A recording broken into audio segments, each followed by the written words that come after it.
Soy Amparo Gorri, de la Falla de Marvà, sector La Roqueta Rancapins, Federación Fallas Centro. Tengo 24 años, estudié traducción e interpretación y he estado 2 años trabajando como traductora y gestora de proyectos de traducción. Terminé el contrato en enero, lo que me permitió disfrutar de enero, febrero y marzo por y para las fallas. Y ahora estoy aprovechando que tengo tiempo libre y he vuelto a estudiar idiomas y actualmente estudio alemán. Yo soy fallera de toda la vida, siempre digo que desde que tengo uso de razón, porque no fue desde que nací. Creo que mis padres me apuntaron con 3 o 4 añitos y bueno, siempre he estudiado de Marvà. Decidieron apuntarme a ese falla porque iba al cole al lado y aparte les habían hablado de la delegación de infantiles que tenía y la gran trayectoria cabalgatera de la falla y decidieron que era una buena opción para apuntarme.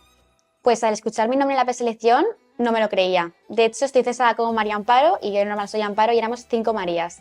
Entonces solo escuché María y no escuché nada más. Se me tiraron mis amigas encima, vino el delegado de sector, me sacó y de repente yo ya estaba en el escenario y estaba un poco aturdida, por decirlo de alguna forma, muy feliz por mí, pero también como un poco agridulce porque vi a mis compañeras, que al final más que compañeras son amigas, y me daba mucha pena verlas abajo porque es que para mí teníamos que estar todas arriba. Pues unos artistas falleros que me gustan mucho son Josué Beitia y Bañuls Ruiz, porque me gusta mucho fijarme en las caras de los ninots y creo que Josué Beitia tiene como mucha delicadeza al hacer rostros. Y luego Bañuls Ruiz porque me parece muy innovador las formas de las caras que hacen, además planta en Espartero, ha estado plantando unos añitos. Y tengo muchas ganas de ver qué hace este año en sección especial con exposición y me gusta mucho. Me encanta la indumentaria valenciana. Pienso que cada traje al final es una joya de artesanía y que todo indumentarista y modista tiene un arte en las manos increíble. Y bueno, tengo 5 trajes, me los ha hecho Asun, que ha sido mi modista durante toda la vida, es una mujer maravillosa y no podía faltarme en este año tan especial. Y mi color de mi traje oficial es fiordo, que es un azul grisáceo. Mis mayores referentes, siendo de la falla que soy, no puedo decir otra que no sea Consuelo Llobey, que además tengo la suerte de poder decir que es mi amiga.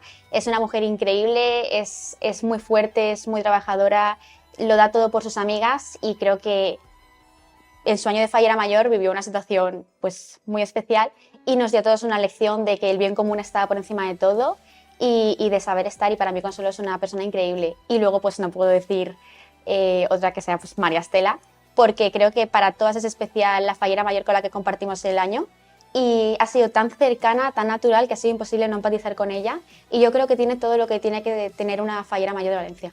Yo creo que tengo que ser la próxima fallera mayor de Valencia porque soy una persona muy sociable, muy natural, me encanta hacer grupos, siempre estoy pendiente de cómo están mis amigas, de que a nadie le falte nada. Soy muy cercana y además me apasiona aprender cosas nuevas y creo que todo lo que aprendería como fallera mayor de Valencia en nuestra fiesta no lo puedo aprender de ninguna otra forma.